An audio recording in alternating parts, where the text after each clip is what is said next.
সেজদায় আমরা যত ছোট হই এর চেয়ে ছোট আর হওয়া যায় না। সেজদায় আমরা যতটা বিনয়ী হই একটা মানুষ এর চেয়ে বিনয়ী আর হতে পারে না। এই তো নামাজ শুরু করলাম, আল্লাহু আকবার, এরপর রুকুতে জাস্ট বো ডাউন আর হেড, মাথা একটু ঝুঁকালাম, আর সেজদায় একেবারে মাথাটারে মাটিতে মিলিয়ে দিলাম।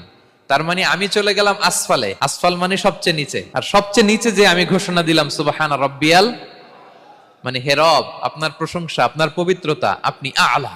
আল্লাহ, আমি আর নিজেকে এর চেয়ে তুচ্ছ করতে জানি না, এর চেয়ে ছোট আর করতে পারি না। আমি আমার নিজেকে উজাড় করে দিলাম, সবচেয়ে ছোট, তুচ্ছ, নগণ্য করে আপনার সামনে উপস্থাপন করে আমি ঘোষণা দিচ্ছি সুবহানা রাব্বিয়াল আলা।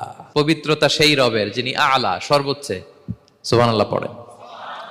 তাহলে সিগনিফিকেন্সটা বুঝতে পারছেন কেন বিষ্ণু ইসলাম এটা পড়তেন সুবহানা রাব্বিয়াল আলা?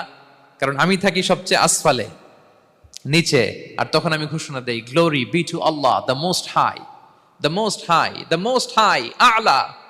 আল্লাহ, আমি একেবারে নিচে, কিন্তু তুমি হচ্ছে আলা।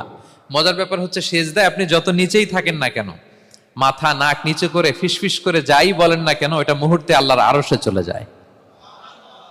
আপনি নিচু হবেন কিন্তু কথা চলে যাবে আল্লাহর আরশে। এজন্য বিষ্ণু ইসলাম বলতেন মান তাওয়াদা তারাফা, যে নিচু হয় আল্লাহ তারে টেনে উপরে উঠায়।